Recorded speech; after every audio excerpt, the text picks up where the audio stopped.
Capítulo 5: Como alcançar resultados para Deus. Conheceis o valor da oração.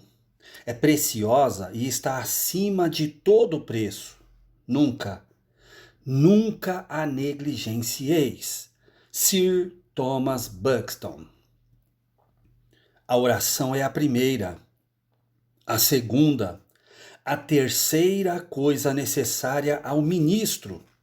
Orai, pois, meus caros irmãos, orai, orai, orai.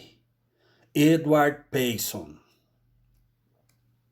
A oração na vida, nos estudos e no púlpito do pregador deve ser uma força conspícua, impregnadora, que afete todas as suas atividades. Não deve ocupar o segundo plano nem ser um mero revestimento. A ele é dado estar com o Senhor a noite inteira em oração. O pregador, para exercitar-se na oração que requer negação própria, é levado a olhar para o seu mestre que, tendo se levantado alta madrugada, saiu, foi para um lugar deserto e ali orava. Marcos 1,35.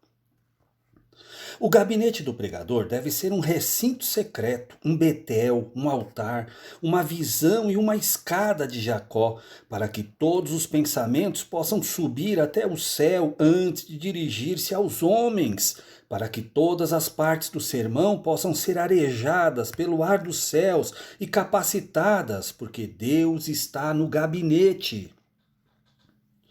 Assim como o motor não se põe em movimento até que haja ignição, a pregação, com todo o seu maquinário, perfeição e elegância, permanece numa inércia morta quanto aos resultados espirituais, até que a oração a inflame e produza a corrente elétrica. A disposição, a clareza e a força do sermão serão farrapos, a menos que haja impulso poderoso da oração nele, através dele e atrás dele. O pregador precisa, pela oração, colocar Deus no sermão. O pregador precisa, pela oração, mover a Deus em direção ao povo, antes de poder mover o povo para Deus por meio de suas palavras. O pregador deve ter tido a audiência e pronto acesso a Deus, antes de poder ter acesso ao povo. Para o pregador, o caminho aberto em direção a Deus é a garantia de um caminho aberto para o povo. É necessário repetir e tornar a repetir que a oração, como um mero hábito, como um desempenho de rotina ou ato profissional, é uma coisa morta e podre. Tal oração não se relaciona com a oração que pleiteamos. Damos ênfase sobre a oração verdadeira que implica e inflama todo o elemento nobre da pessoa do pregador, oração que nasce da união vital com Cristo e da plenitude do Espírito Santo, que emana de profundas e transbordantes fontes da compaixão terna e solicitude imperecível pelo bem eterno do homem e um zelo consumidor pela glória de Deus. O pregador precisa de uma inteira convicção da dificuldade e da delicadeza da sua obra e da necessidade imperativa do auxílio mais poderoso de Deus. A oração alicerçada sobre estas convicções solenes e profundas é a única oração verdadeira. A pregação amparada por uma tal oração é a única que semeia as sementes da vida eterna nos corações humanos e forma homens para os céus. É verdade que pode haver pregações populares, pregações agradáveis, pregações cativantes e pregações muito intelectuais, literárias e inteligentes, de boa extensão e forma, com pouca oração ou sem ela.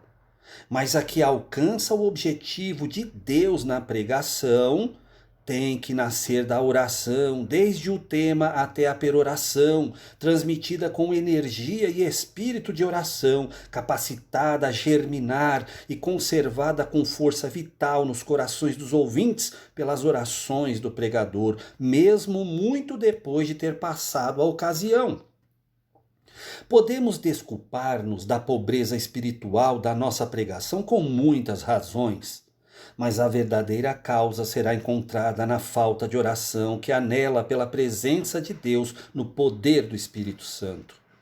Há muitos pregadores que podem transmitir sermões peritos sobre qualquer assunto, mas os efeitos são efêmeros e não entram como um fator do mundo espiritual, onde a batalha terrível entre Deus e Satanás, entre os céus e o inferno, está sendo travada, porque eles não foram feitos poderosamente militantes e espiritualmente vitoriosos pela oração. Os pregadores que alcançam poderosos resultados para Deus são os homens que prevaleceram nos seus pleitos com Deus antes de aventurarem-se a pleitear com os homens. Os pregadores que são os mais poderosos nos recintos secretos de oração para com Deus são os mais poderosos nos seus púlpitos para com os homens. Os pregadores são entes humanos e estão expostos, e muitas vezes são apanhados pelos fortes turbilhões das correntes humanas. Orar é um trabalho espiritual, e a natureza humana não gosta de tão árduo trabalho espiritual. A natureza humana deseja velejar para os céus pelo impulso de uma brisa favorável, sobre um mar cheio e calmo. Orar é um trabalho humilhante. Humilha o intelecto e o orgulho, crucifica a vanglória, assinala a nossa derrota espiritual, e tudo isso é duro para a carne e o sangue. É mais fácil não orar do que suportar essas coisas. Assim chegamos a um dos males clamorosos destes tempos, talvez de todos os tempos: pouca oração ou nenhuma. Destes dois males, talvez a pouca oração seja pior do que não orar. Orar pouco é uma espécie de desculpa, um desencargo de consciência, uma farsa e uma ilusão. A pequena consideração que damos à oração é evidente no pouco tempo que lhe devotamos. O tempo gasto em oração pelo pregador comum dificilmente entra na soma total do seu horário. Frequentemente, a única oração do pregador é feita à beira de sua cama, já de pijama, pronto para dormir, e de manhã talvez acrescente uma oraçãozinha de 5 ou 6 palavras antes de se vestir. Quão fraca, vã e pequena é tal oração comparada com o tempo e a energia devotados à oração pelos homens santos mencionados na Bíblia e fora da Bíblia. Que oração pobre, mesquinha e infantil comparada à oração dos verdadeiros homens de Deus de todos os tempos. Aos homens que pensam na oração como seu principal trabalho e lhe devotam tempo de acordo com a sua alta avaliação da sua importância, Deus confia as chaves do seu reino e, através deles, Deus opera suas maravilhas espirituais neste mundo. A oração poderosa é o sinal e selo dos grandes líderes de Deus e o penhor das forças conquistadoras com as quais Deus coroará os seus servos. O pregador tem a missão tanto de orar como de pregar. Sua missão será incompleta se ele não desempenhar bem ambas as coisas. O pregador pode falar com toda a eloquência humana e angélica, mas a menos que ele possa orar com fé para que arraste todo o céu em sua ajuda, a sua pregação será como o bronze que soa ou como o símbolo que retine para a obra permanente que honra a Deus e salva as almas.